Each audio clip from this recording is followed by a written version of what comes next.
Christina, did you have a chance to do last week's homework? And if you did, you don't have to share anything, but like, do you have any questions about it, or did anything come up that that you were like, got stuck on? I did start. I feel like there's so many things to like dream of that I feel like it's just a start, but I did like start with some of like the basic things, putting them in a spreadsheet. I only got to I just had it up. I only got to like what I want. Mhm. So I've got like 14 things on there so far, but I didn't break it down yet to the, how do I want to feel, or how will it make me feel? Why is it important? Or the date, or obviously not the date yet, but Yeah. um, so I created the spreadsheet, started putting things in there. Um, but I definitely want to take the time to put, what's important about that. Like, what do I want to feel, or what do I think that that's going to give me? Right. I did kind of go back and forth between like, free things versus like paid.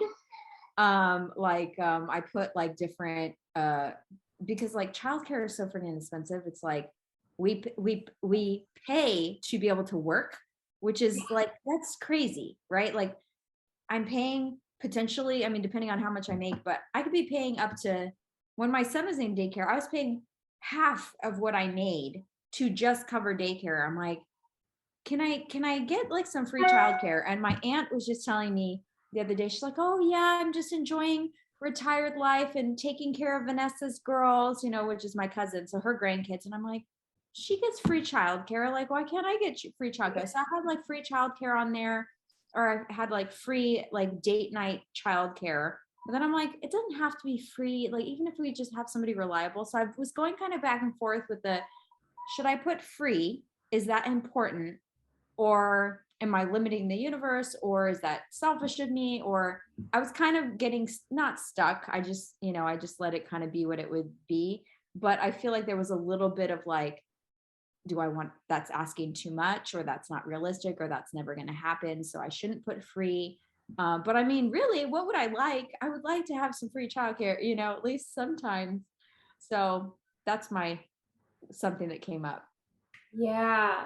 Well, that's so interesting too, because I do feel like that'll just lead into today's call, because a lot of what you're wrestling with, like just even in you kind of free flowing and just speaking stream of consciousness, some of those things you could actually sit with yourself and ask, like, okay, is this coming from a place of lack or from abundance? Like, do I want free childcare because I feel like, I just have like this intense lack mindset, which I know you well enough that like that's not the case, but some people might, who have never looked at their lack mindset, might just want free because they just believe that money is like so limited, and they'll never have, they'll never have the funds to pay for something. So yeah, I think it's like an opportunity just to,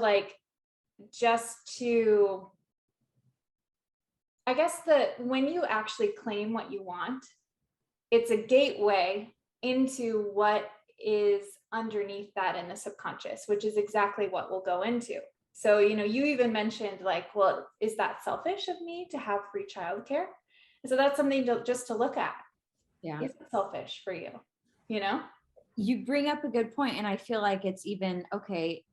Do I want to reframe of like, because it is this lack, right? It's that I'm thinking I'm only going to have this much money, so I don't want to put so much of it into childcare, but I want childcare, right? So then it's like, oh, I want free childcare. Then I'm like, well, what if I, instead of focusing on the free childcare part, what if I just actually put um something like, to have so much financial flow, so much cash flow, that I have more than enough money to put towards as much childcare as I desire. Like that feels really good. That feels expansive versus like, oh, well, there's only so much, so I have to find free, which then it's like, okay, well, is it good childcare? Of course, you want someone good.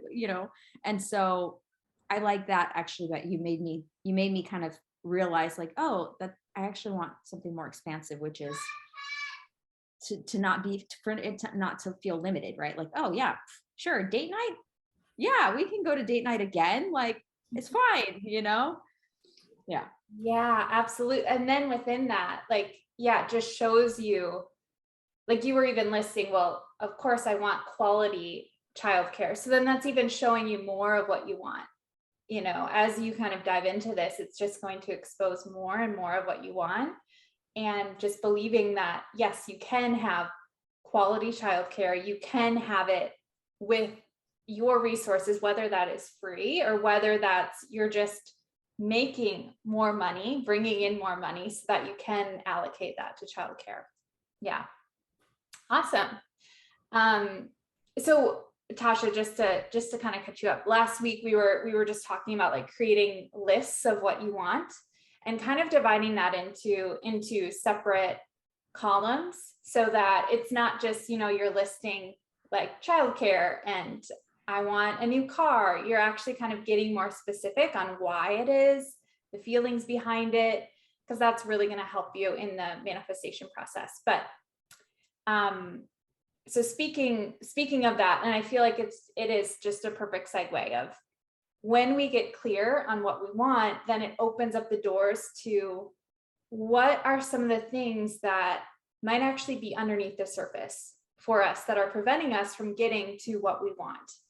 And I think a lot of people go through life thinking that a lot of these things are just out of reach, or these things just don't happen to them, without actually taking a look at what is it that they are believing, what is it that they are doing, and what is the role that they're kind of playing into this to prevent them from actually having the chance at manifesting what it is that they actually want.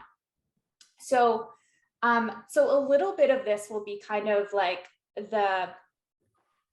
kind of like a background of what the subconscious mind is, because it's really important that we have a strong understanding on what the heck this thing is, so that we then know how to actually tap into it and how to use it, especially in manifestation.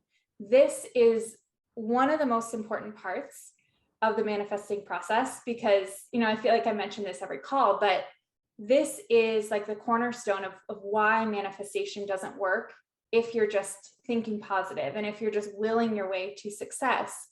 It's so much deeper than that. So I felt like for this one, I just wanted to, I don't know, I'm kind of experimenting with just presenting it with no PowerPoint. But if you guys are like completely lost, that's your opportunity. Ask questions, put it in the chat. You can even unmute yourself and just, ask a question or interject. It doesn't matter. But I just felt like maybe like a free flow of information might help with this. So just a little bit of like the background elements of this. So our mind, a lot of us, have you guys ever seen the movie Limitless? It's like, so it's this movie, I forget who the actor is. I don't know, he's a famous actor, but his character, basically they're saying that by taking this pill, this limitless pill, you're able to use 100% of your mind. So he then becomes superhuman because he took this pill. That is how I kind of view by tapping into the subconscious mind. It's not that we become limitless, we are still human, but it gives us so much more resources in manifesting, in living our lives, and in reaching our potential, or at least striving for that potential. Because can we ever reach our true potential? We probably wouldn't even want to. I view our potential as continuing to up level as we up level too. So our mind, we have the conscious mind and the subconscious mind. In general, there are more aspects to this, but in general, let's really simplify it: the conscious mind and the subconscious mind. When we're thinking about the mind, a lot of people just think of, okay, it's just the conscious mind, but that's actually only a fragment of what our mind is. It only makes up 10% of our mind. So in our day-to-day activities, we might think that we are using our whole mind, to go through our day, when really only about 10% it is the conscious mind. And the subconscious mind then makes up 90%. So think of the conscious mind like our analytical mind, where when we're talking to one another, when you're listening, that's really your conscious mind. When you are working, when you are, I'm trying to think of like other, when you are, it's not even like, when you're doing new activities, when you're really thinking about something, that is using your conscious mind. Whereas your subconscious mind is more of like those repetitive patterns that you do. So think of it like brushing your teeth, like getting out of bed, like driving your car. Those are like breathing. Those are all subconscious movements per se, where we don't have to relearn that every time that we get up. That would be exhausting. And we probably wouldn't even be able to learn how to walk within that one day if we had to relearn it over and over. So the subconscious mind is a really, really powerful tool, right? We're so grateful for it, but a lot of times it goes unnoticed. A lot of times it is the part of the unconscious where we're just like completely oblivious to its role and what it does. So other things that are kind of housed in the subconscious mind, besides those bodily functions like breathing and digestion and the blood flow, would be things like your habits. So even more so than driving or some of those like automatic movements of like brushing your teeth, what are some other habits that you might do? For me, I know like some of the unhelpful habits that I have is like right when I wake up, I'm immediately checking my phone. Or when someone says something to me, do I become reactive? Like that can even be a habit that we have, or an emotional response. Like that strong emotional response is held in the subconscious. Other things would be the stories that we tell about ourselves. So our identity, how do we identify? Who do we think we are? And, I said a lot of times the subconscious can go unconscious, where we're not even familiar with how it is that we identify. Tasha and I, we were talking about Eckhart Tolle. I don't know, Christina, if you're familiar with his work, but I just love his perspective on everything. But essentially his whole work is around the fact that all of us have an ego, right? And the ego is always trying to identify with something. So it's always like, oh, I am a teacher. I am a mom. I am this. When that's really limiting us. We aren't actually those things. That our ego is just trying to latch on to something that it can conceptualize to bring us back right into that conscious mind. But and sometimes it can even go further than that. So we can all like place labels on ourselves, like, yeah, I'm a hypnotherapist, I'm a coach, I'm a daughter, I'm a citizen of the US. But it can also start to, we can also identify with some unhelpful things. Like I know for me, like when I had mental health issues, it was always like, oh yeah, I'm depressed, I'm anxious, I'm this, I'm that, or like I'm a loser, I'm lazy. So you can just begin to see how these identities can live in the subconscious. Like I wasn't consciously saying out loud to myself, to other people, I'm a loser, but underneath it, that's what I actually thought and believed about myself. Other things that live in the subconscious, I'm trying to think if I missed anything, like our traumas. So all of us, actually from the ages of 0 to 7, we haven't developed that conscious mind yet, that analytical mind yet. So we're just kind of running around with our subconscious minds kind of at the forefront, where we're experiencing everything with fresh eyes, with curiosity. That's why kids are so imaginative. is because they're always kind of in that hypnotic, that trance-like state, because they haven't yet developed the conscious mind. Now, with that, of course, that's a beautiful thing. That's why you can learn languages so quickly. That's why you can learn, who your family is. You can learn so much so quickly, and those are really formative years.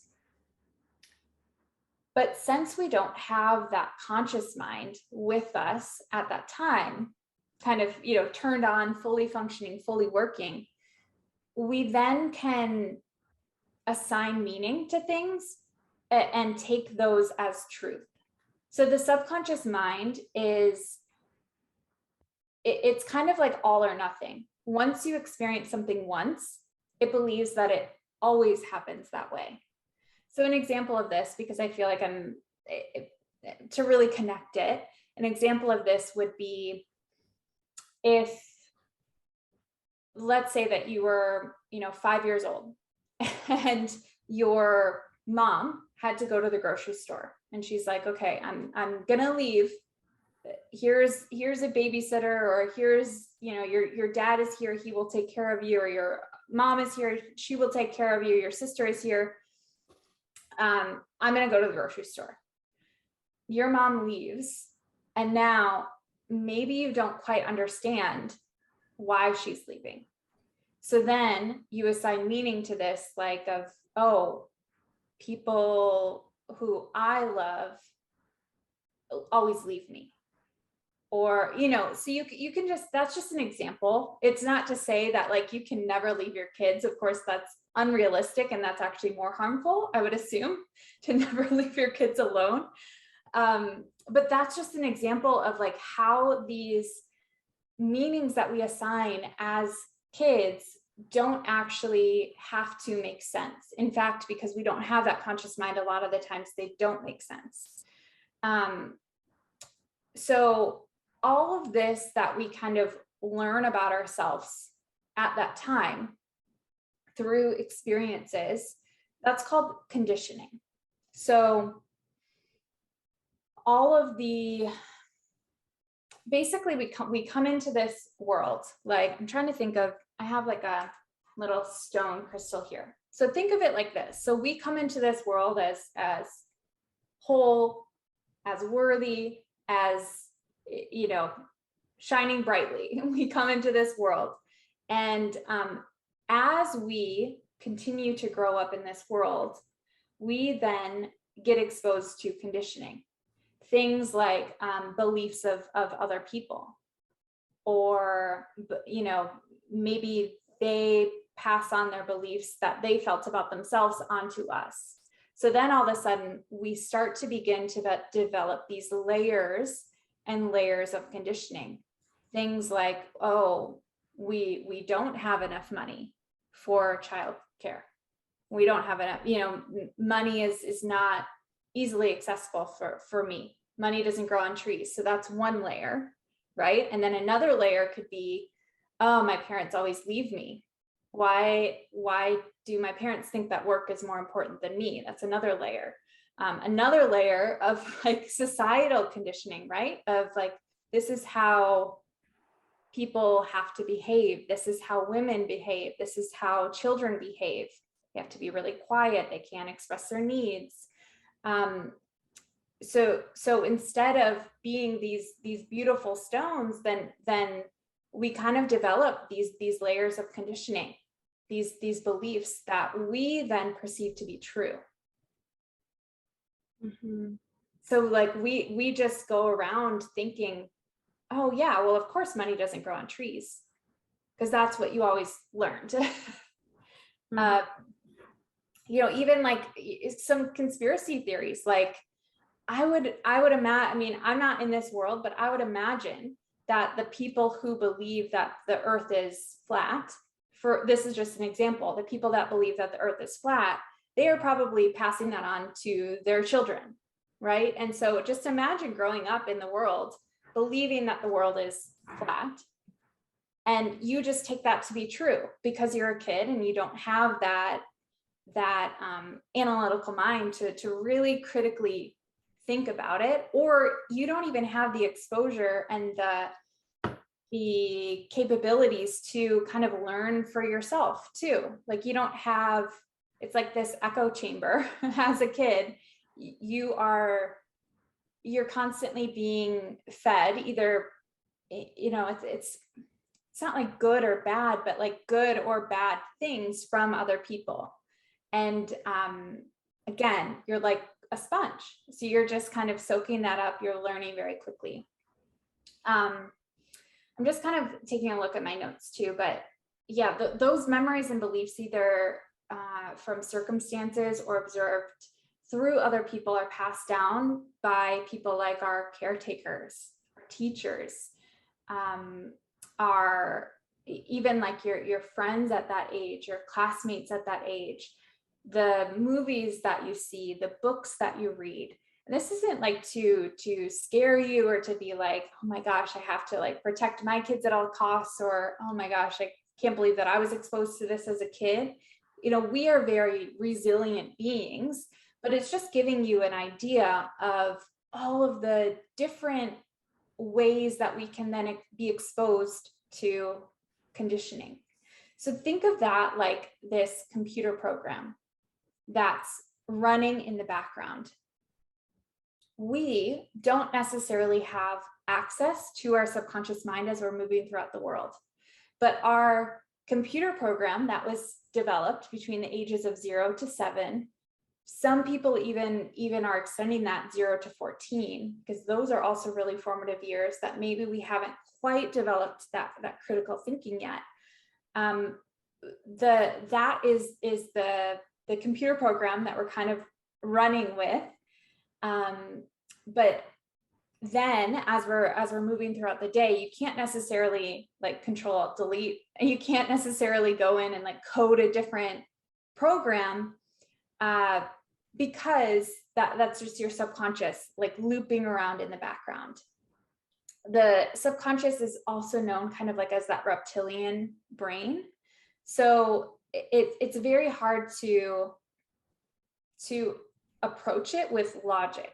Like you can't just necessarily like talk yourself out of some of those deeply ingrained patterns and that computer program that you're running on.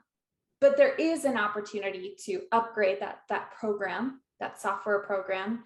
And we'll definitely go into that. But with your specific software program, then you go into the world and project that onto your reality. So if something happens with you and your own unique computer program, you will then assign meaning to that based on your own beliefs, based on your own stories, based on your own traumas. So if someone cuts you in line, what does that actually mean to you? Maybe to me, I would be unfazed and I would be like, oh yeah, come on in. I'm glad that you're here. Like, welcome. Other people, I mean, you have seen people flip out if someone cuts them off in line.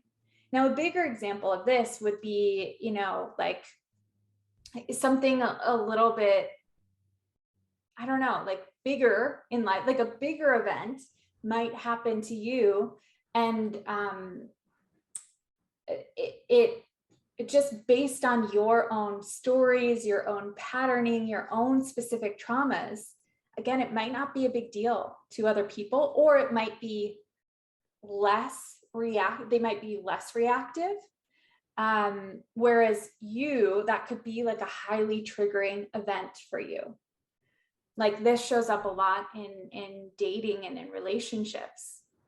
Why is it that some partners get so triggered and so reactive when they, maybe when their partner or their spouse is talking about a coworker or texting a coworker or emailing a coworker, something like that? Maybe that will trigger you in a way because you grew up thinking that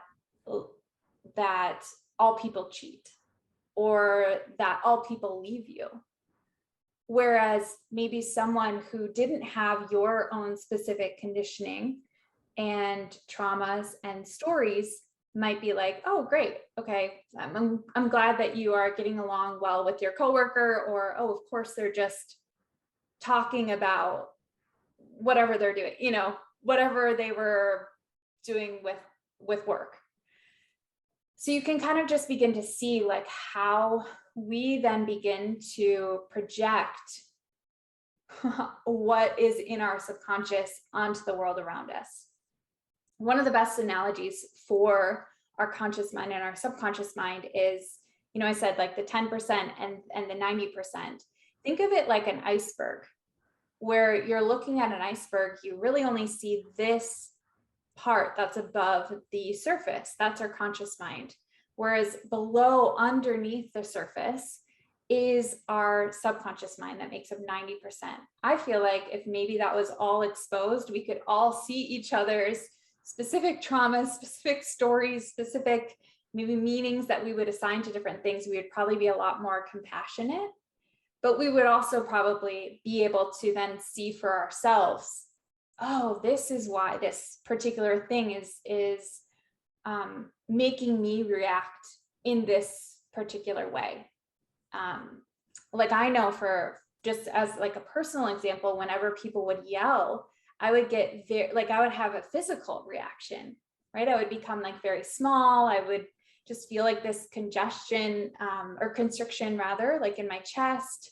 I wouldn't speak up. I would just kind of be like, oh my gosh, this is the worst possible thing ever. Where someone else might just be like, okay, I'm going to match them. I'm going to yell back. Or someone else might just be like, okay, that person is going off the deep end. I'm just here. I'm going to let them react, and then we'll work through it. But for me, just based on my own conditioning, my own experiences, my own specific traumas, I viewed yelling as bad and as dangerous, and as, just from teachers witnessing that as a kid, or even like parents, when they would yell, I kind of took that to mean like, oh my gosh, this is not good. This is bad. And that doesn't mean, again, that you had to go through like this huge traumatic event. But when you're in that really vulnerable position as a kid, you just kind of, assign meaning to different things. Just based on those experiences. So another thing just to keep in mind with like the subconscious mind and the ego, we touched on the ego, is that the subconscious mind and the ego, they're always trying to keep us safe. So that basically that meaning of being safe is to continue to act as you've always acted, continue to put yourself in the same situations that you're familiar with. It's much easier for us to reconcile and to be okay with knowing an outcome, even if that outcome is the worst possible situation. As long as we know that outcome, or as long as we can predict that outcome and be like, oh, it's probably going to happen this way anyway, the worst possible thing is probably going to happen. That is actually a lot more settling to us than any amount of uncertainty. So that's why a lot of times we just kind of jump to like the worst case scenario, because our mind wants to have, our ego kind of wants to have an answer. It wants to have that certainty, where the nature of life is so uncertain.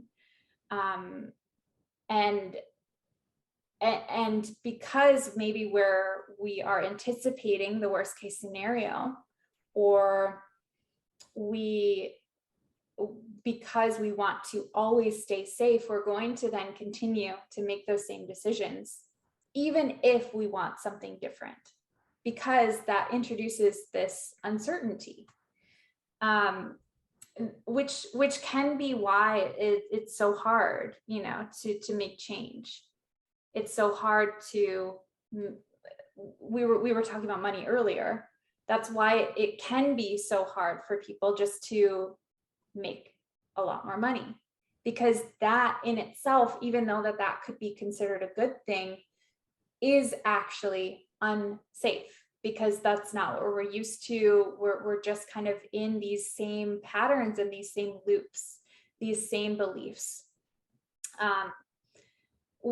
So even when we're trying to change our beliefs or our identities, if that is conflicting with what we already believe, that can even be seen as unsafe. And our mind is always really, it works in a way where it's always proving ourselves right. So we will always look for that evidence to then prove ourselves right. So if we're saying these disempowering beliefs to ourselves, like I gave the example of like, I'm a loser, your mind is always then going to, again, you're adjusting your RAS, your reticular activating system, to then look for that evidence for, oh yeah, okay, so I'm a loser. So then how does that show up in my life? Oh, I said that stupid thing again. Like that's more evidence for why I am a loser.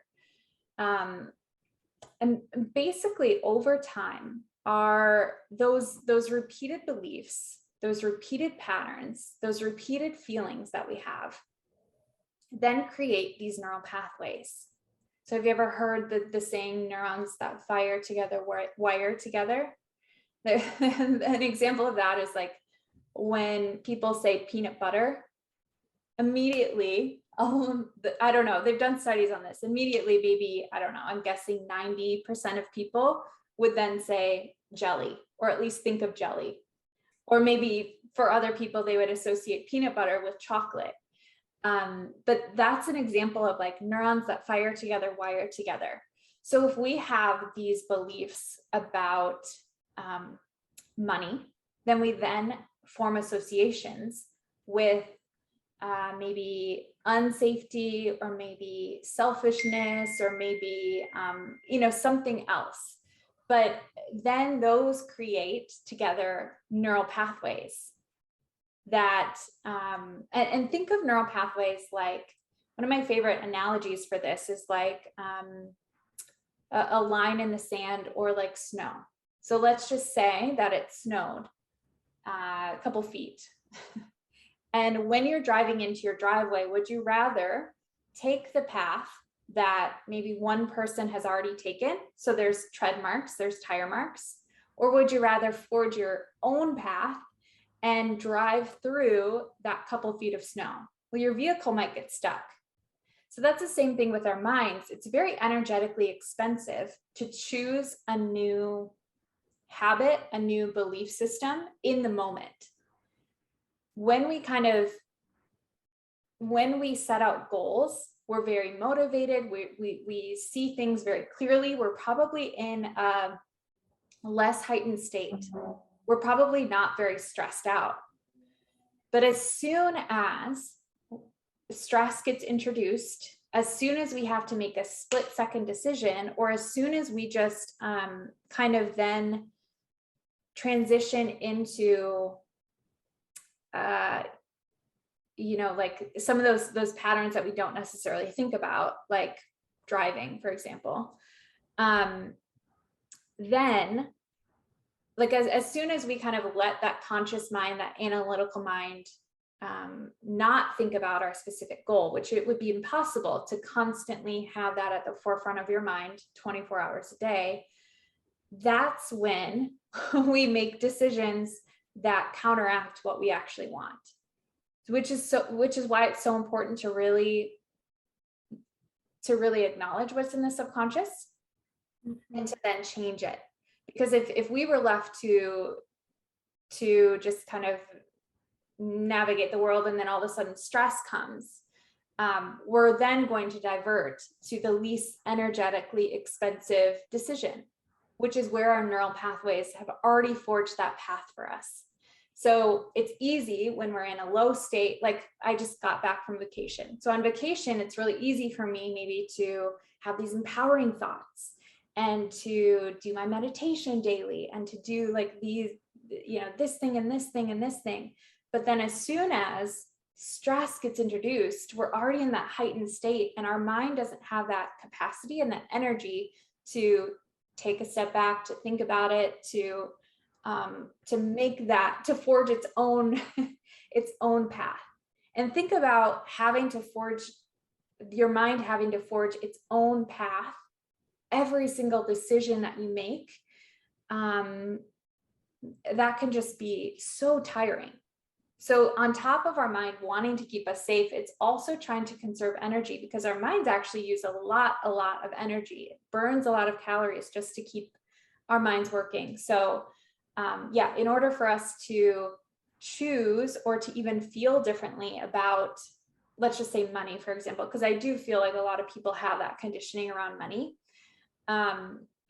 It can just be so energetically expensive, and our mind is always going to go, not always, but most of the time it's going to go for those kind of repeating loops, those repeating patterns, go down the path, that highway that it's always gone, because it doesn't feel like building a whole new road today. So that's why things can kind of feel automatic, and that's why things a lot of times go on unconscious, because it's just so habitual. It's so part of who we are. There's also this thing called the critical factor of the mind that essentially serves as a gatekeeper. So again, we talked about like this iceberg, the conscious mind, the subconscious mind. Then there's the critical factor of the mind. That, think of that like this is where the ocean is. The conscious mind is up here, the subconscious is down here. Now, the critical factor of the mind is this gatekeeper. So instead of being able to access the subconscious mind daily, instead of always being that sponge like we were as kids, we then have this safety guard, and it either rejects or accepts things based on what we already believe to be true, and what is already in alignment with our subconscious, what our neural pathways already are. So how does then manifestation relate to the subconscious mind? Most people think that manifestation is just a conscious practice or a conscious effort. And it's like this 10-minute practice that you do a day. When we've talked about this over and over, that that manifestation is this constant thing.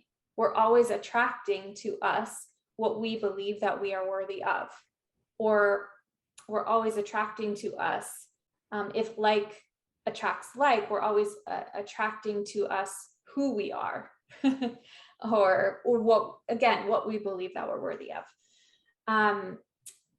So the manifestation process is not just about thinking positive. It's actually going underneath the surface to address what's in the subconscious mind.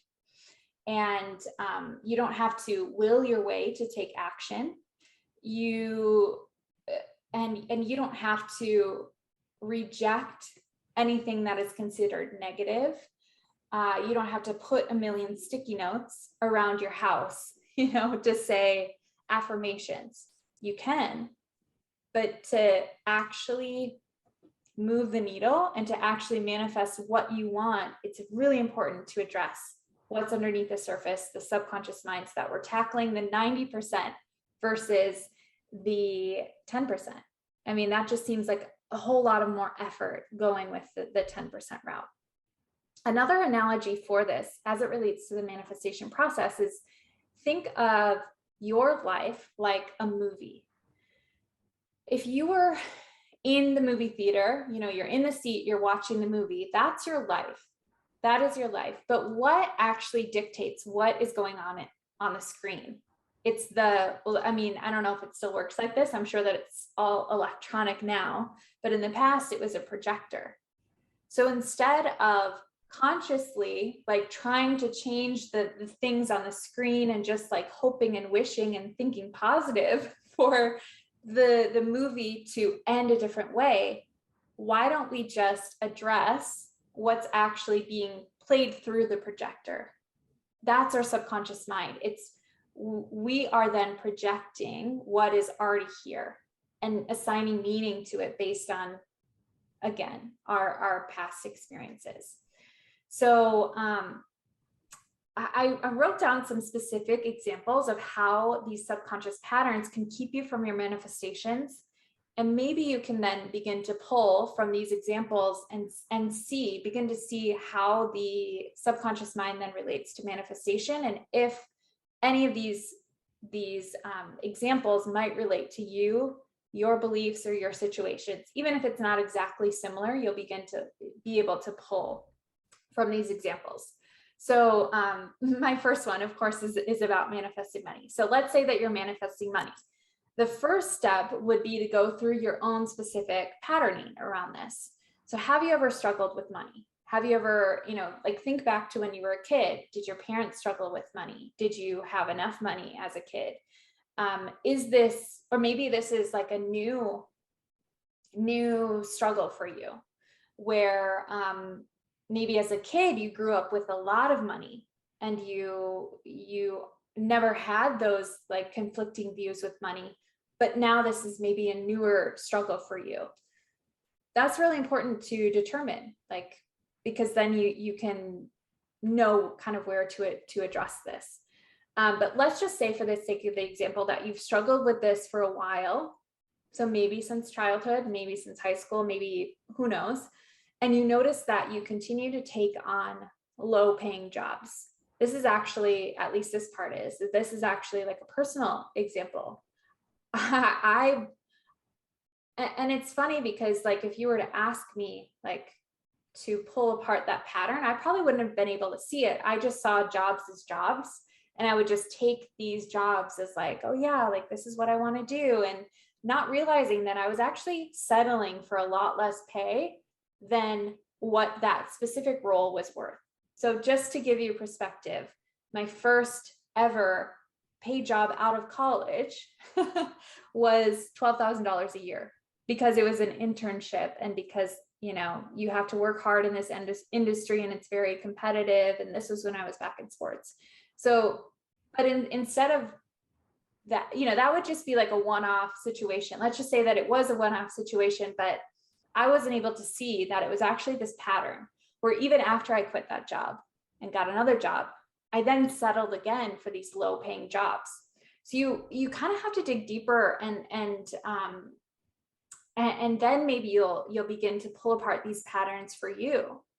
Like, what is your career trajectory been? What is your relationship with money been? Is this a new pattern that's developing for you? Has this been happening for a long time? And see things from an objective point of view versus, oh yeah, I mean, versus kind of having like that closed mentality, or just believing that things are the way that they are and there's no other possible way.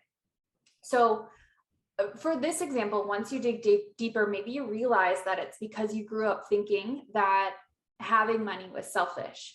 You were told that you should always give your money to those that need it. Therefore, because you believe it's selfish to have money, there's a misalignment between what you consciously want and what you subconsciously believe. Thinking back to our subconscious mind is always trying to keep us safe. Why would our subconscious mind point us and assist us in this manifestation process to get more selfish if it believes that selfish is bad, and if it believes that other people will judge because you're selfish? So you yourself judging someone else is then it's kind of like this convoluted way. Like the subconscious mind is like, well, then why would I want you to be that? Because I'm seeing that you're judging other people for that. So if you get that thing, if you have money, other people are going to judge you. And to that can be very unsafe to the subconscious too. So your goal would then be to reinforce in your subconscious that having money is not selfish. And even if it were selfish, maybe reconciling with that, or having more compassion for yourself, and reinforcing that your needs matter, that you are the most important relationship that you have, that maybe our society is just set up in a way to make us feel selfish for putting our needs first, for wanting what's best for us. Because we do live in a society where it's normal and it's praised to always be giving to other people and putting other people's needs above our own, when that's actually doing a disservice to other people. You would also be like reinforcing to yourself that the more money that you have, the more good you can do in the world. Maybe in Christina's case, the more money that she has, the more money that she has, then the more she is able to provide for her kids by giving them this quality childcare. And she would then be like fully resourced and fully, she would be able to then, you know, put all of her focus and attention on maybe her work, or for giving back to herself, so that when it is time for her to then go back to her kids, it's like, oh yeah, I'm good. I don't have to, you're pouring from this full cup, that expression. And also you'd be reinforcing by having this money, you're not taking away from others.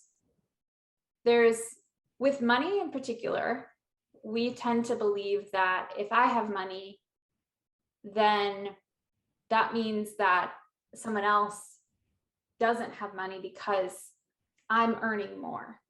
So that's how a lot of like this selfishness mentality like starts. We think that money, again, is like this limited resource, and if I have this amount of money, then what about this person, this poor college kid that just graduated college and she's making $12,000 a year? I'm somehow responsible for her making more money. But really, if you, let's say that you were making $100,000 a year, just as an example, and then this other person was making $20,000 a year. If you took a pay cut to $90,000 a year, do you think that they would actually give that $10,000 to that person who's struggling? No, like you're not actually taking away from other people. And a great example of this is when you apply this to healthcare, or to health, in general. Me being healthy, does that actually take away from someone else's health? No. So we have to stop feeling guilty for having health, for taking care of ourselves, for having money, for having resources, for having love, because we actually aren't taking away from other people. And if that were the case, you know, wouldn't a lot more people be healthy? Wouldn't a lot more people be in a financially stable position? So yeah, we just have to like, and that's something that I struggle with. I said that was a personal example, because it's like, I still wrestle with that sometimes. Is having more money selfish? Is charging for people to change their lives, is that selfish? But yeah, I just have to like continuously remind myself that even if I were making less money, I'm still actually not helping the people who are also making less money. Or even if I was less healthy, I'm still actually not helping the people who really, really need that, that support and that health. And the best possible way that I can serve other people is by lifting myself up, and by making more money so that I can, you know, maybe give more money away to people, or making more money so that I can then be in a stable spot where then I'm not wasting so much time and energy on worrying about where's this money going to come from, or is my health okay today? It's like we can then be laser focused on our mission and our goals and what we actually want, and the good that we want to, the impact that we want to have on the world.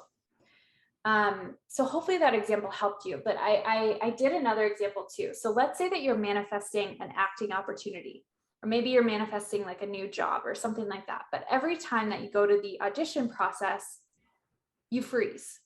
You know, you can do your audition flawlessly when you're on your own, but as soon as you go into that audition, you freeze. Analyze again. The first step would be like, okay, has this always happened? Or is this recent? Maybe this just started happening to you within these past 5 auditions that you had. Or maybe it's happened to you since you were a kid and you just can't figure out why. When you dig deeper, perhaps you remember that when you were little, you were so proud of yourself for coming up with a play with your neighborhood friends. You worked so hard and thought that it was a smash hit. You had like dance moves and plays and all this stuff. you showed your parents and they watched it, but maybe they weren't like fully present. Like maybe your dad was distracted with work stuff and he actually left during your play, and you're like, oh my gosh. Again, because we don't have that critical factor of the mind, we might then believe like what would we then believe about ourselves? We might believe, oh wow, okay, I'm actually not as talented as I thought I was, because why would he leave if I was, maybe I just need to be better and then he'll stay. Maybe I just need to be a better actress and then my parents will finally be proud of me. So maybe you believe that you weren't good enough, you weren't entertaining enough. And then you're kind of constantly striving for this next mark, for this next role, to finally be successful. And maybe this was reinforced then when you were in high school and people made fun of you when you were on stage, when you were like doing an onstage performance. You can then begin to see like why you'd freeze.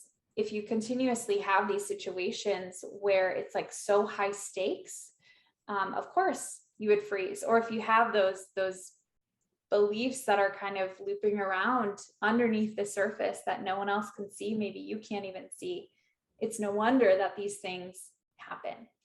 So I will make sure to like put this in the portal for you, but I have like some journal prompts to actually begin to help you uncover some of these limiting beliefs, to get to the root of like, was this the first time that this played out? So you can kind of like begin to journal on that, like, okay, so I'm struggling with this particular thing now. I'm struggling with relationships, or I'm struggling with, I keep getting rejected to job offers. Is this actually a new pattern for you, or have you always struggled with this? I also have like, what is the belief that's underneath this? If someone had what you want, so if someone had money, what would that mean about them? Maybe that would mean that they were spoiled. Maybe it would mean that they were selfish. Maybe it would mean that they are lazy. Maybe it would mean that they are a bad person. When by uncovering that, we can then see like, oh, okay, so my subconscious mind doesn't want me to become rich, because that would also mean that I would become a bad person. When we begin to see those connections, it can be really helpful. What did you witness about what you want growing up? So what did you witness about money? What did you witness about a new house? What did you witness about cars growing up? Did people around you have it? Did your parents have it? Did this particular thing cause fights, around the house? Like a lot, I forget the statistic, but isn't it that most relationship issues or even divorce boils down to financial disagreements? So if this kid went through witnessing their parents divorce, or even just witnessing their parents constantly fighting about money, you can see maybe how they would have these negative emotional reactions to money. Let's see, in what areas of your life are you playing small, and why? Because a lot of times when we're playing small, it's because we're afraid of something, or if we were to fully own this aspect of ourselves, we'd be afraid of judgment of others. So why is that? Did you witness other kids bullying someone else for having this particular skill, or having this particular quality about themselves? Either, again, maybe it could be perceived as good or bad. Maybe you can even journal, like, why can't I have blank, what you want? Why can't I have money? Why can't I have a new car? Or why don't I have a new car yet? Why don't I have a 6-figure salary? Why don't I have 10,000 followers on Instagram? Even when I ask myself like that last question, it always brings up such interesting points, because I'm like, oh, well, it's because I don't work hard enough, or it's because, it's like these things just then begin to roll out when we start to ask these questions and journal about them. So that's kind of like the first step, is awareness of these limiting beliefs. And I'll include those journal prompts so that you can then, begin to journal on these things whenever you're feeling like, okay, why isn't this working out for me?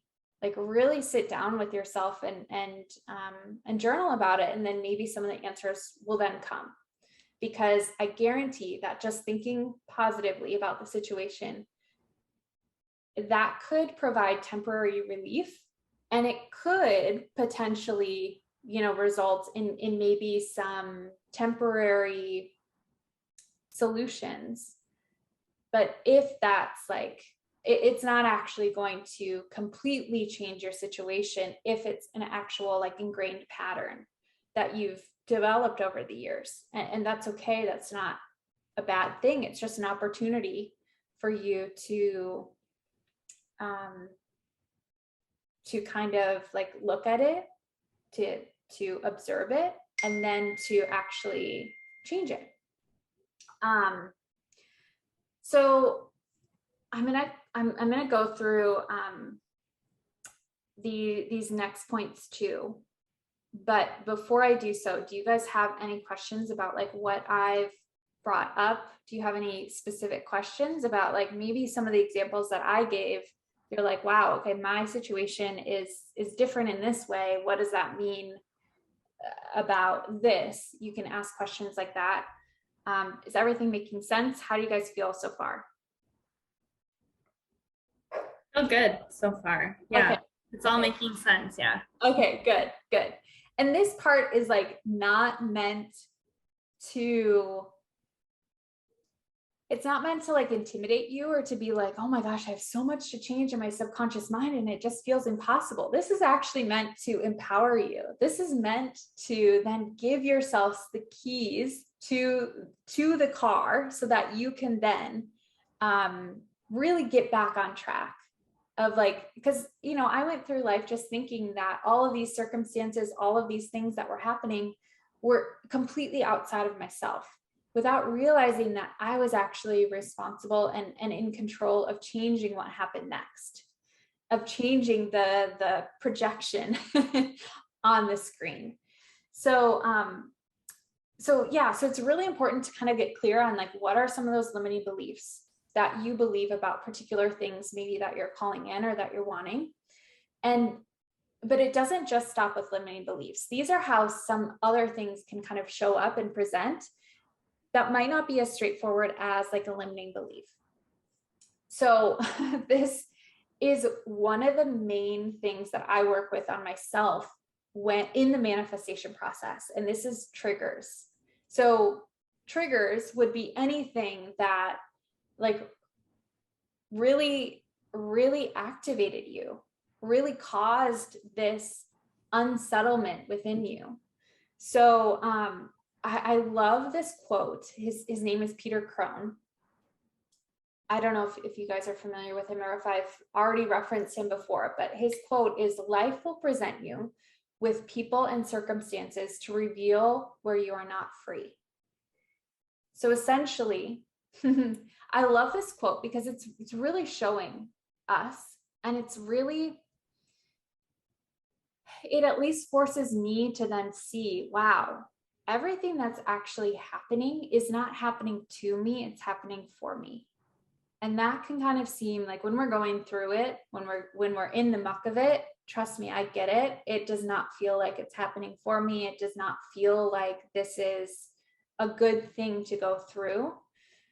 But if you see it through the lens as life is presenting you where you're not free, these triggers actually then become gifts, because it's showing you where you can continue to grow, and it's showing you where you can continue to peel off these layers that you have developed.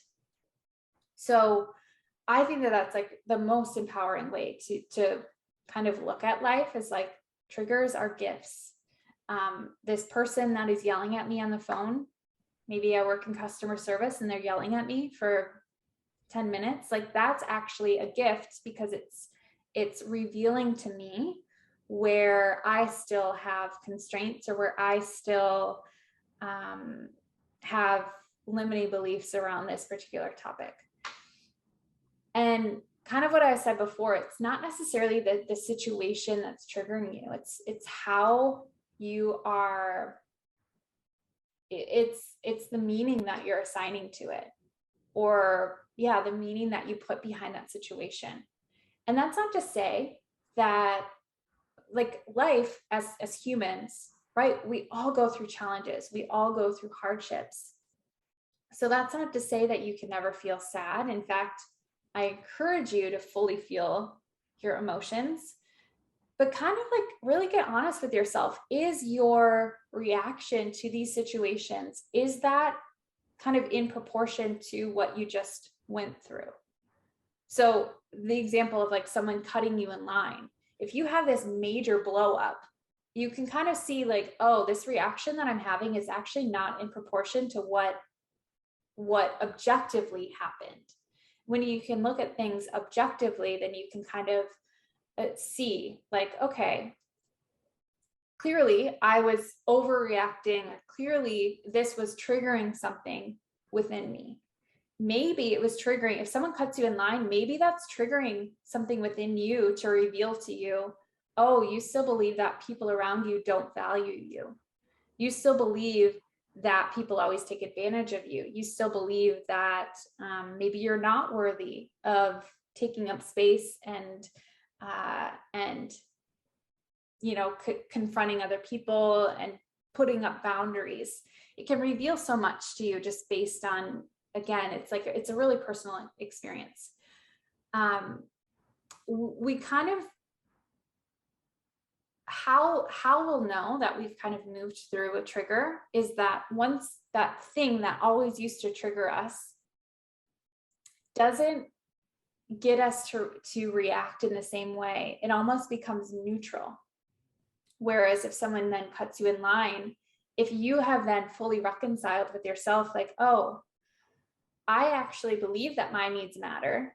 And I believe that, that the people around me do love me and I'm worthy of love. Maybe that wouldn't react. Maybe you wouldn't react in the same way. Maybe it would just be like a neutral experience where, yeah, someone cut you in line. That was kind of a dick move, but like you move on.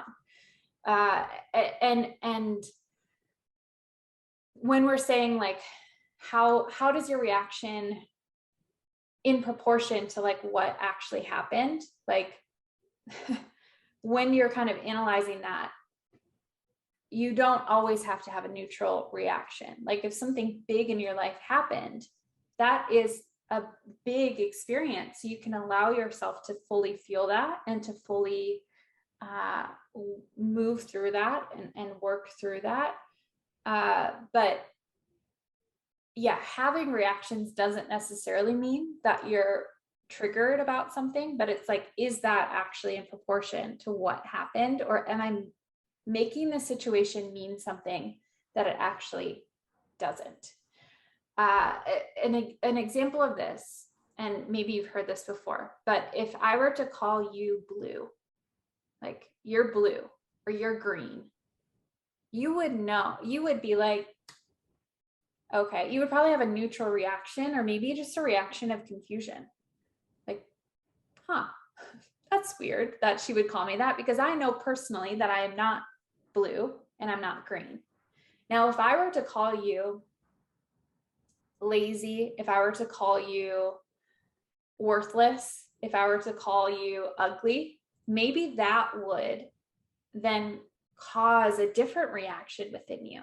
Maybe you would like begin to like maybe silently agree with me of like, oh my gosh, wow, she actually knows the truth about me, doesn't she? Or maybe it would like spark that fight instinct in us of like, what? That defensiveness of like, what? No, I'm not lazy. I'm not ugly. Like, who do you think you are? But really, like deep down, it's because you have been picked up that conditioning that led you to believe that maybe there is some truth to those statements, when we know that that's actually not true. You aren't worthless, you aren't lazy, you aren't ugly, you aren't all of those other things that maybe we picked up on the way.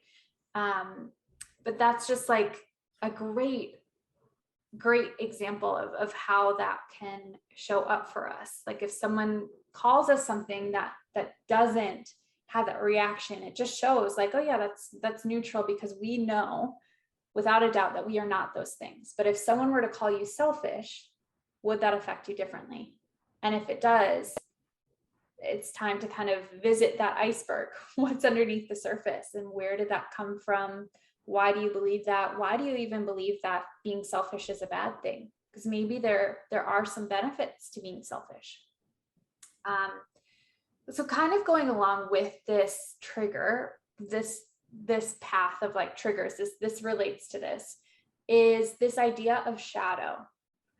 So the term shadow relates to all of us kind of have like these different aspects of ourselves, like light and dark, right? There's like the yin, the yang, the night time, the daytime. I had to think about that one. The sun and the moon. Like there's always this balance in life. It's really easy for us. Well, it's not always easy to fully accept the light aspects of ourselves, but we often ignore, or we want to avoid the flip side of that, the dark aspects of ourselves, or the shadow aspects of ourselves. So anything that is considered shadow is anything that we've kind of rejected about ourselves, or don't want to fully own about ourselves, or feel really ashamed of. Maybe we push this part away and kind of hide it away. So myself included, like I used this as the example earlier of like having money is selfish. Selfish would then be a part of my shadow, because I don't want anyone to call me selfish. I don't want anyone to think that I'm selfish. That would then be considered shadow. So how do we actually know what's kind of in our shadow and not? One of the best ways to know is like, where are you judging other people? Where do you like kind of go throughout your day and you're like, oh, wow, I don't want to be like Cindy over there because she complains about literally everything. Okay, well, maybe that's showing you like, do you complain about everything? Or it could be the flip side of, where do you wish that you could show up more like Cindy, where she is maybe being vulnerable, or where she is expressing a need. So when we're judging other people, it can either show us where we want more, where we wish that we could exhibit that quality more within ourselves, but maybe we've been told that quality is bad. Or just like the flip side of that, like we don't want to touch that quality. We don't even want to acknowledge that we might have that quality within ourselves. This can also show up as like how we gossip. So if you like talk about other people, you know, you're always complaining about this one friend to another friend. What aspect is actually triggering you, or is actually showing you where you have maybe some shadow around that word? What annoys us most about ourselves or about others? Those things can then be in shadow. And shadow doesn't always have to be bad. Like it doesn't always have to be like what we would consider bad aspects of ourselves. Shadow can also be what we haven't fully owned of the quote unquote, the light aspects of ourselves. So if we grew up thinking or experiencing that really owning your voice, really having that confidence, really succeeding in everything that you do, then causes pain, or it causes other people to judge you, that can then be put in your shadow. So where are you not accepting compliments? Where are you a little bit ashamed of like fully stepping into that power? That can also be part of your shadow, even if it is a positive aspect of yourself. Because confidence, I think objectively, everyone would be like, yeah, confidence is great. But maybe,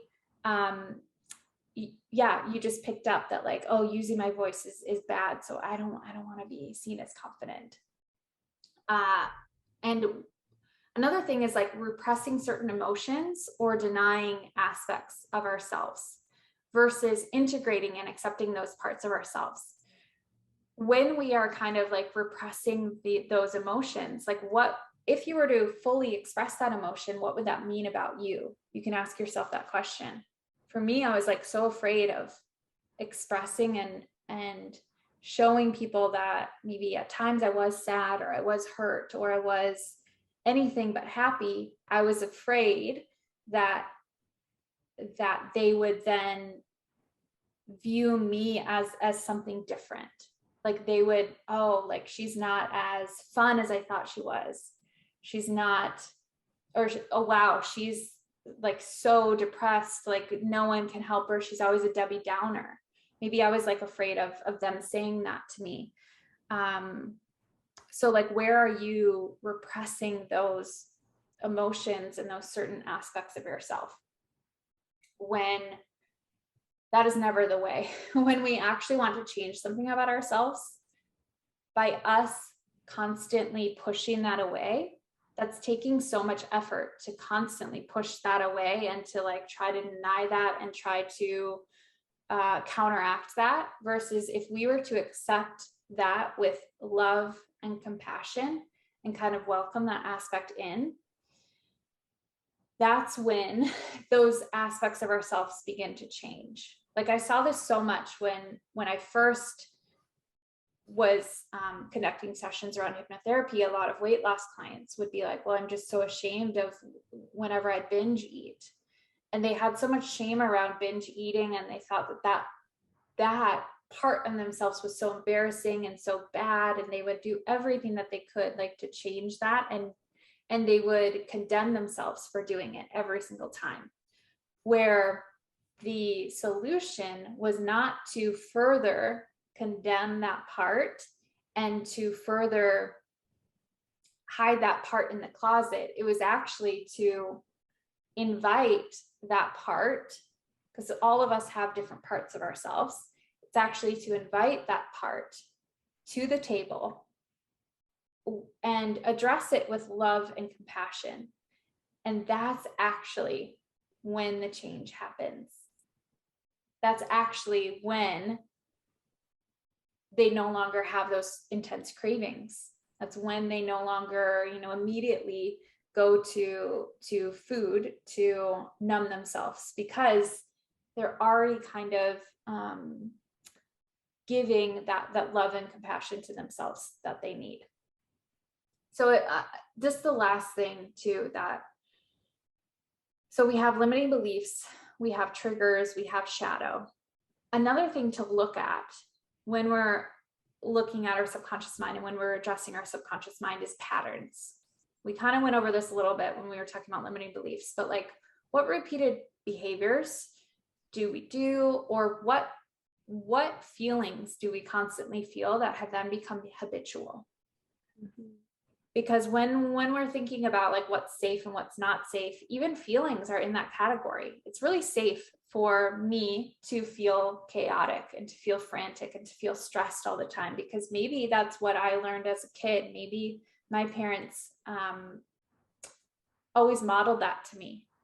Or maybe it's like really comfortable for me to feel angry all the time or to be really aggressive in certain ways.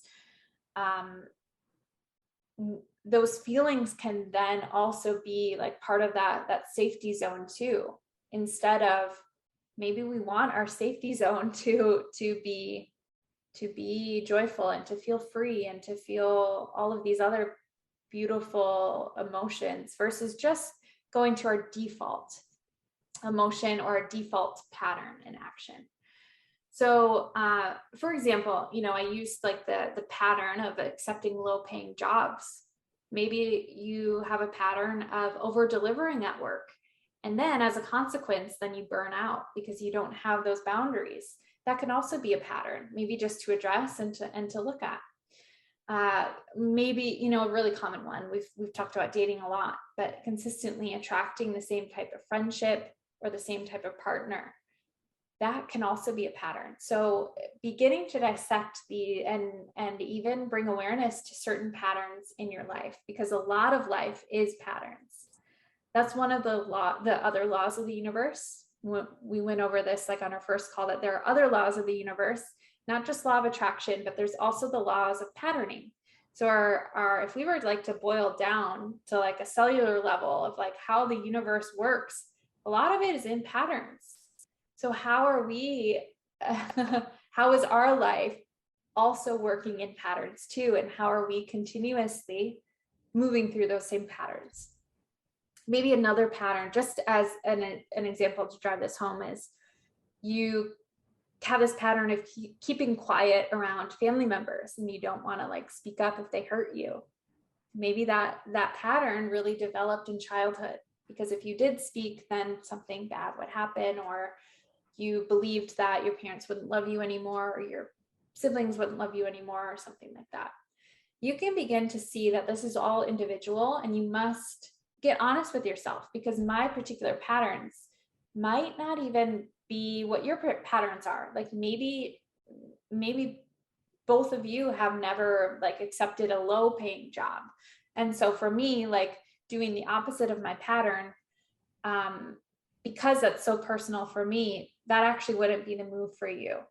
Our goal is to, because we're so in our pattern, we're so like in the zone with things, a lot of the times it's the action step would be to do the opposite of our pattern. But since our patterns are all different, right? I can't just tell you, oh yeah, you always have to do this thing. You always have to spend more money. Well, what if, because maybe that person was dealing with lack mindset. Well, what if this person, their pattern is to overspend, and that's why they don't have a lot of money? Their pattern, doing the opposite of that pattern, they wouldn't want to follow that advice of like, oh yeah, just spend more money, because that's actually what they've been doing. That's actually, consistently following that patterning. So it's all about getting honest with yourself and kind of boiling it down to, is this pattern, is this action that I'm doing, is this in high self-worth? Or am I doing this because of low self-worth? Am I doing this because of a lack mentality? I don't believe that I will have this thing if I do it another way. So it'll just be like very different for everyone. The last thing that I wanted to do on this call was then not just not just spew out all this information and be like, good luck with the iceberg thing, but to actually show you and to open up the door of like, how do we actually reprogram this? So one of the things that I mentioned is journaling, like getting clear on those limiting beliefs, getting clear on those shadows, those triggers, and where they came from. When was the first time that you felt this way? Or if something happens to you, like this is one of my favorite things that I do. Not favorite because it's like not actually the most comfortable thing, but but if, let's say that that my partner Devin said something to me and it just like really triggered me. Oh, okay, now I'm going to ask myself, how does this make me feel? I'm actually feeling very angry about this, or I'm feeling very insecure about this, or I'm feeling something else about this. Then I would ask myself, when was the first time that I ever felt this way? And then it most likely, I mean, it doesn't always, but like most likely, at least for me, it brings me back to childhood of like, oh yeah, well, I actually did feel insecure as a child when this would happen, or I felt insignificant as a child when this would happen. Because a lot of the times, like we said before, it's just a reflection of what the meaning that we are assigning to it. And then you can kind of ask yourself, like, is this true? Is this belief that I have true? Is it always true? And if it's not always true, then it's actually not truth. And then you can, instead of giving more weight to why it is true or to why you believe that it is true, can you list all the ways in which it's not true? So if you're let's bring this back to like selfishness, for example. Can you then list out all the ways in which it's not selfish to have a lot of money, or it's not selfish to have amazing friendships, or it's not selfish to have boundaries? Give yourself so much evidence for like by like listing out all the ways in which that's not true. Another thing to reprogram is to own our shadow, meet it with acceptance and compassion, and also see if you can reframe. So by reframing is just essentially like looking at something from a new perspective. You can ask yourself, like, is this quality ever good? So an example of this is like, maybe you have a shadow around controlling. Like people have called you like controlling and you're really ashamed about that, or you just feel like you always have to be controlling and you judge other people for being super controlling. Is that quality ever good? Maybe in like a highly stressful situation, it is actually good to be controlling. Or maybe you can reframe that and say like, well, instead of like controlling, I'm choosing to view this as like a good leader, or something like that. Can you view this aspect of yourself as neutral versus charged? In the example of binge eating, because I gave that example, maybe instead of viewing this like with so much shame and guilt, can you begin to invite compassion into the conversation and just ask yourself like, well, it seems like I'm always going towards this particular food at this particular time, and it just feels so out of control. Like, what am I searching for? What do I believe that this food is going to give me? And then you can kind of, it's opening up the doors to see that you can actually receive that from other things versus just through this repeated pattern of binge eating. So it just brings in more compassion to your shadow aspect. And another way of reprogramming that is by kind of owning that, like stepping more into that and not playing small, where a lot of us, especially as women, like we do want to play small. We want to be unnoticed in a lot of ways. So how can we fully own our brilliance and our excellence? This is one of my favorite things in terms of reprogramming is inner child healing. So this idea is that all of us have an inner child within us, because we've all lived through that age, those ages of 0 to 7. When we are those sponges, we don't have the critical mind. We don't have the resources that we do now. So either in meditation or hypnosis, or even in the moment, like even from a conscious state, we can begin to reparent ourselves. What that means is that as our fully resourced and adult selves now, can we give ourselves what our inner child actually needed in that moment, or what our inner child is actually screaming for now? We are all kind of like, we're all kind of moving throughout the world as our inner child, as our inner child. That's why like fights break out. That's why disagreements break out like so easily, just over little things, because our inner child is really running the show. Another word for, subconscious.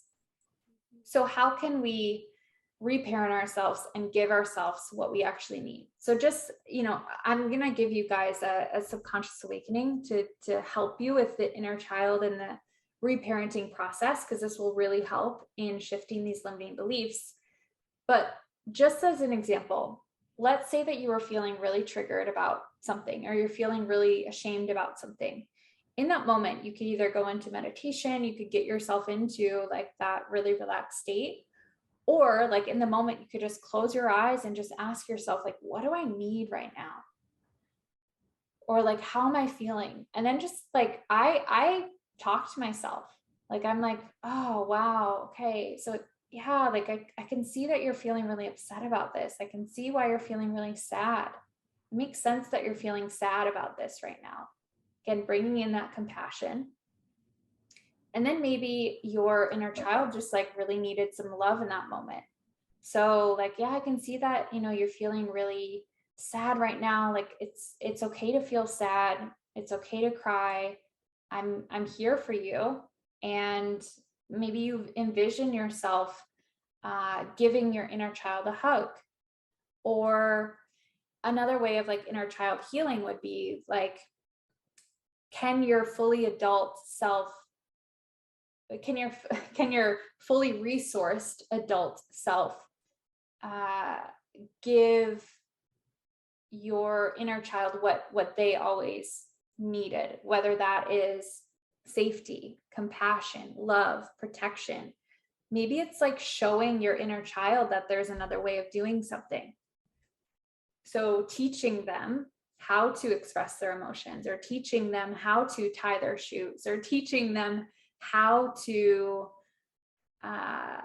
audition for this role without that shame and guilt associated with it. So that is like just 101 on inner child healing. It's a really fascinating topic, but it's all about just like inviting in more compassion for ourselves and showing that inner child within us that what happened to you at a young age, when we can actually show our inner child that it can happen a different way, our subconscious doesn't actually know the difference between what's real and imagined. So right now it's projecting from that place of, oh, it happened this way, and therefore it always happens this way. And it's really hurtful that it happened this way. But when we can imagine it having a different outcome, we're then projecting from that place, from a more empowering place. And it's not changing the past. We'll always know what happened, but it can be really, really helpful to give ourselves what we always needed, because it's impossible to give children 100% of what they need at every single moment.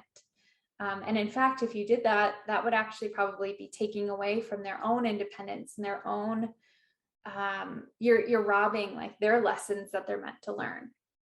But it's now our opportunity as adults to reparent and be the parents that maybe we needed at that time. Another thing that I do is keeping track of patterns. So we've talked a lot about patterns and triggers, but like I will actually write down, oh, on September 13th, I felt this way because this happened. Then I'll look over like for the month. Oh, wow. Okay. So I'm noticing that like these triggers are different because maybe one happened at work, one happened at home, one happened with friends. But I can pull apart that the pattern behind this is very similar. Christina, that's okay. Oh, goodbye, Christina. I'm almost done, I promise. But if you have to run, I totally understand too. Okay. So yeah, so I'll just keep track of like what has been triggering me. If it comes up every day, then I'll write it down. Maybe it just comes up like once a week. And then I'll kind of try to see what is the common theme underneath this. The common theme here is that I'm feeling that people don't respect me. Oh, that's interesting. So I'm then going to reprogram that in my subconscious mind too. Either through inner child healing, maybe your inner child needed more respect to feel more respected. So how can you give that to yourself now? Or through a subconscious awakening, which I'll give you guys access to. Another thing that you could do to reprogram is to continue to reinforce the opposite beliefs. So if we have this belief that let's use like controlling as an example. So if you have this belief that you have to control every single situation, how can you reinforce the opposite of that? How can you reinforce that it's okay for you to trust other people? It's okay for you to trust that things are working out for you. It's okay to, just kind of like give yourself a break and allow yourself to relax and not have to constantly control everything. So you want to reinforce the opposite beliefs of what you already have. Ways of doing this would be being conscious of your language patterns. When I was calling in a partner, looking back on it, I wasn't aware at the time, but looking back, I can see that my language patterns were actually not in alignment with what I wanted. What I mean by that is I would always say like really derogatory things as a joking way. So I would say things like, oh, this is why I'm single. Haha.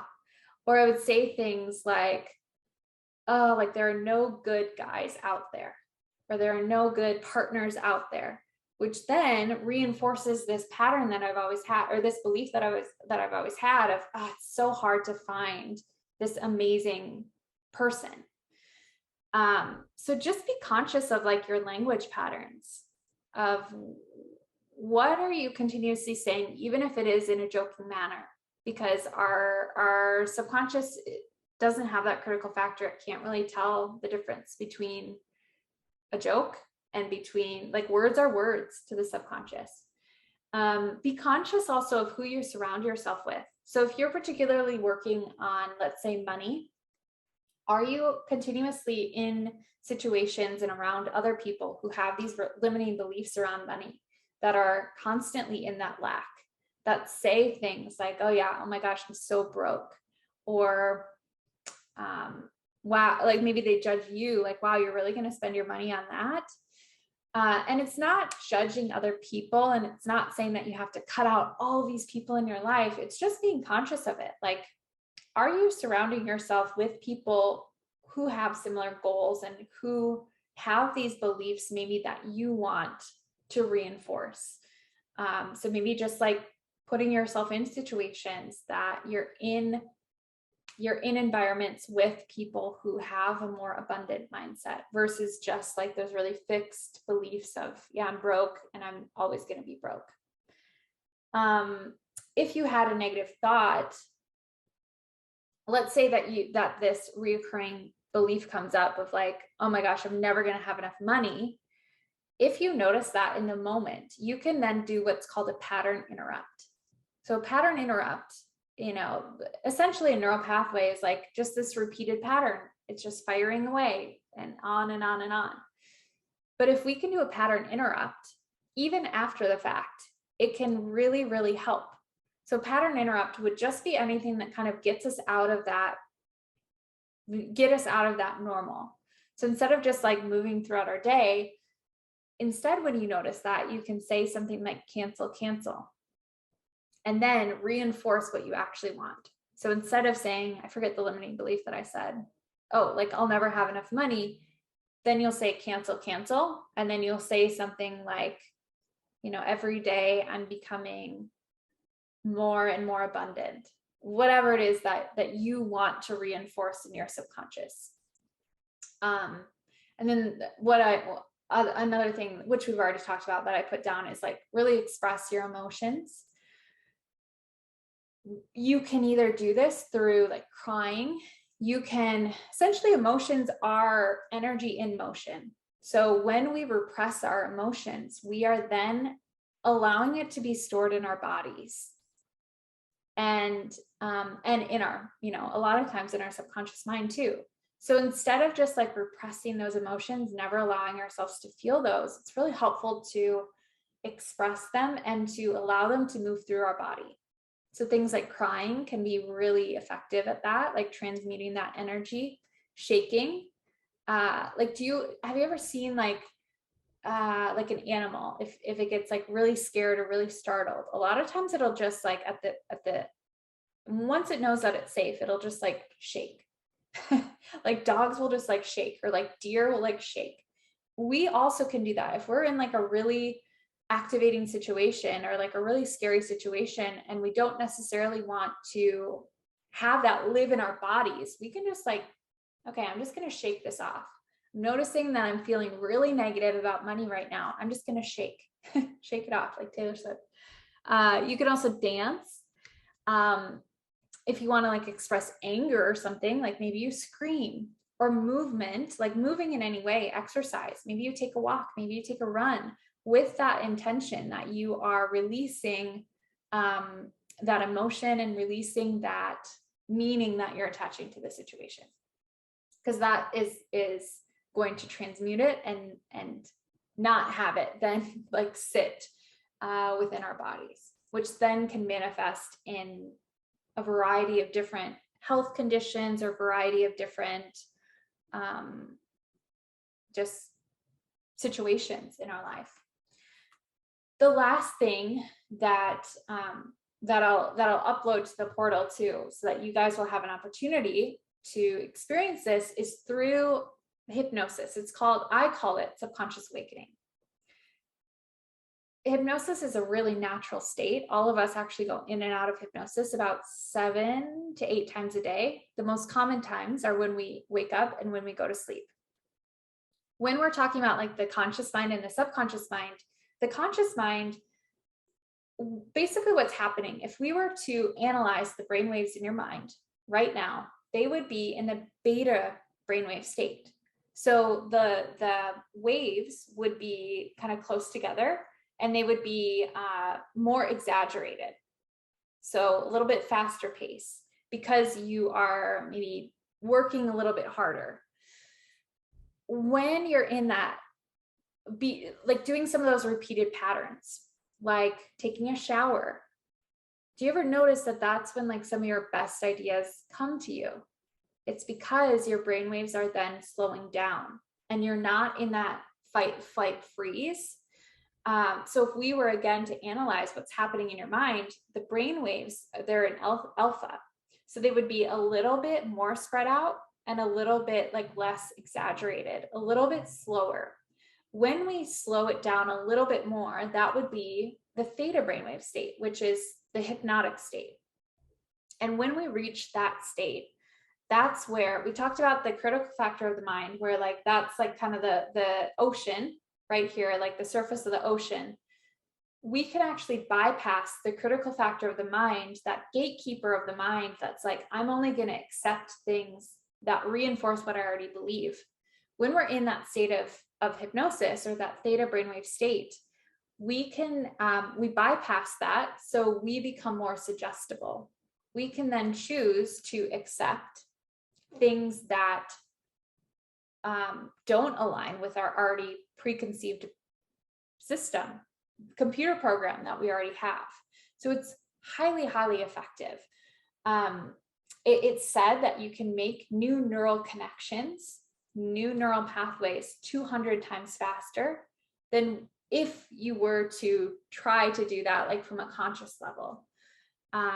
And the most effective way of like creating these neural pathways and to have that like stick in your subconscious is through repetition and through emotional intensity. So a lot of times what's most effective in these sessions is to actually feel how you want to feel. And we kind of went over that like in the second call, but when you can actually like feel that emotional intensity, it becomes very, very real in your subconscious, and therefore it kind of like signals like, oh, this is important. Yeah, we're going to remember this, instead of just like it being like a neutral reaction and you're just repeating to yourself, money is good. Then if there's no emotional intensity there, like it might not be as effective.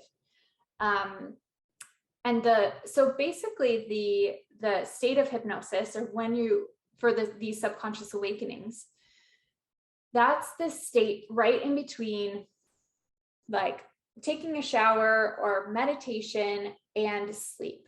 So you're not sleeping, contrary to popular belief. You're not sleeping. You're not out of control. In fact, you're just really relaxed.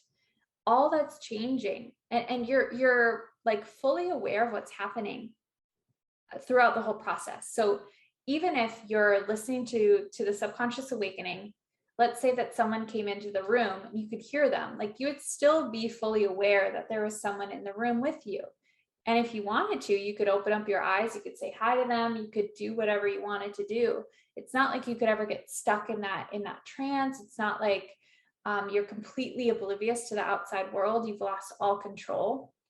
And that's the key part too, is that because you're in control, you are then in control of what you are programming into your subconscious mind.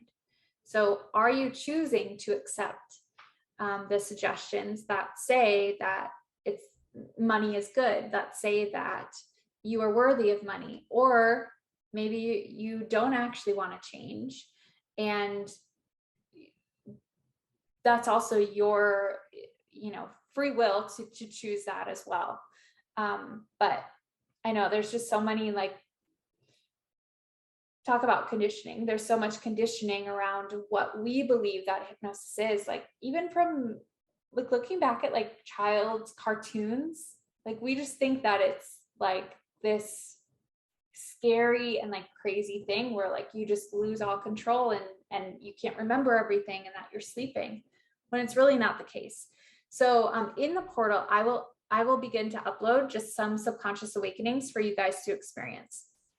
One of them, well, first of all, I will upload one about like the inner child work, so that you can then, begin to experience that inner child healing for yourself to help you manifest. I'll do another one in terms of like visualizing your manifestation, so that you can evoke some of that like emotional intensity.